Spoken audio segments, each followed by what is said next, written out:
Hi, welcome to Receipe Guru by Sumathi. நம்ம இன்னைக்கு பார்க்க போகிறது வந்து வெஜிடபிள் குழி பணியாரம். ஸோ அது எப்படி பண்ணுறது நம்ம பார்க்கலாம்.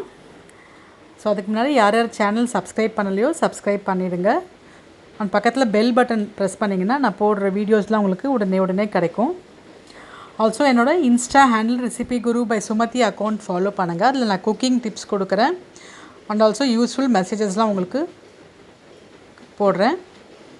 ஸோ இதுக்கு தேவையான இன்க்ரீடியன்ட்ஸ் நம்ம இப்போ பார்க்கலாம். இப்போ நம்ம வீடியோக்குள்ளே போகலாம். இப்போ நான் இதுக்கு தேவையான வெஜிடபிள்ஸ் உங்களுக்கு என்னென்ன வெஜிடபிள்ஸ் வேணுமோ எல்லாமே நீங்கள் எடுத்துக்கலாம்.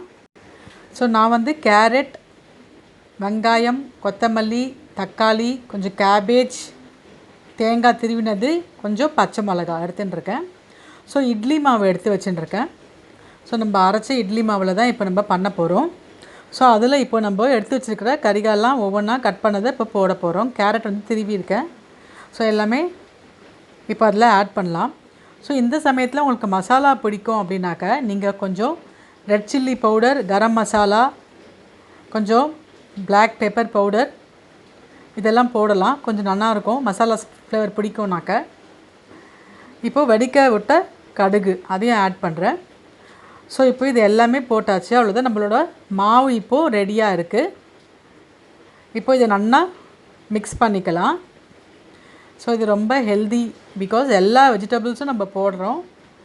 ஸோ அதனால் பசங்க வந்து காய்கறி சாப்பிடலன்னா கூட இது மாதிரி பண்ணி கொடுத்துடலாம். ரொம்ப டேஸ்டியாக இருக்கும் அண்ட் காய்கறி சாப்பிட்டா மாதிரியும் இருக்கும். இப்போ நான் பணியாரக்கல் வந்து அடுப்பில் போடுறேன். ஸோ அது ஹீட் ஆகட்டும். ஸோ ஆன் பண்ணி கொஞ்சம் ஹீட் ஆனதுக்கப்புறமா நம்ம அதில் குத்த ஆரம்பிக்கலாம். ஸோ கல் சுட்டதுக்கப்புறமா கொஞ்சம் இப்போ எண்ணெய் குத்தலாம். எல்லாத்துலேயும் கொஞ்சம் எண்ணெய் ஃபில் பண்ணிவிடுங்க. ஒரு டீஸ்பூன் அளவுக்கு எண்ணெய் ஃபில் பண்ணி அதை நல்லா ஸ்ப்ரெட் பண்ணி விட்டுடுங்க. ஸோ இப்போது இது கொஞ்சம் காஞ்சதுக்கப்புறமா தான் நம்ம குத்தணும் அதில் மாவு. ஸோ இது கொஞ்சம் நல்லா காயட்டும். ஸோ இப்போ நம்ம மாவு இப்போ அதில் போடலாம். ஸோ இப்போ எல்லா குழியோலையும் முக்கால் ஃபில் பண்ணுங்க. ரொம்ப ஃபுல்லாக வேண்டாம்.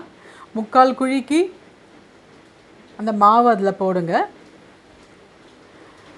ஸோ அது ஒரு 3லேருந்து 4 நிமிஷம் ஆகும். அதுக்கப்புறமா திருப்பி போடலாம். நம்ம திருப்பினதுக்கு அப்புறமும் ஒரு 3 நிமிஷம் ஆகும். அப்புறமா தான் நம்ம அதை எடுக்கணும். இப்போ பார்த்திங்கன்னா நல்லா எண்ணெய் சூடாகிறது தெரியறது பாருங்கள் நல்லா.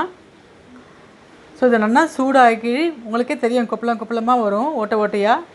ஸோ அந்த சமயத்தில் நம்ம திருப்பி விடணும்.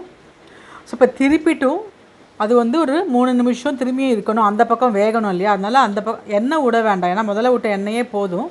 அப்படி வேணும்னா உங்களுக்கு இன்னும் கொஞ்சம் ஒரு ஃபியூ ட்ராப்ஸ் எண்ணெய் விடலாம். ஸோ இப்போ நான் திருப்பி ஒரு 3 மினிட்ஸ் கழிச்சு ஆகிடுத்து. இப்போது 2 பக்கம் வெந்தாச்சு. நான் எடுத்தாச்சு குழி பணியாரத்தை. ஸோ இது மாதிரி 2 பக்கமும் வேக விட்டு எடுத்தாக்கா நம்மளோட பணியாரம் ரெடி ஆகிடும். ஸோ ரொம்ப ஈஸியானது. இட்லி மாவு இருந்தால் போதும், டக்குன்னு பண்ணிடலாம். கண்டிப்பாக பண்ணி பாருங்கள். டிஸ்கிரிப்ஷன் பாக்ஸில் டீட்டெயில்ஸ் இருக்குது. கண்டிப்பாக வீடியோவை ஷேர் பண்ணுங்கள் ஃப்ரெண்ட்ஸ் ரிலேட்டிவ்ஸோட. பிடிச்சிருந்தா தம்ஸ் அப் கொடுங்க. தேங்க்ஸ் ஃபார் வாட்சிங் this video. See you soon.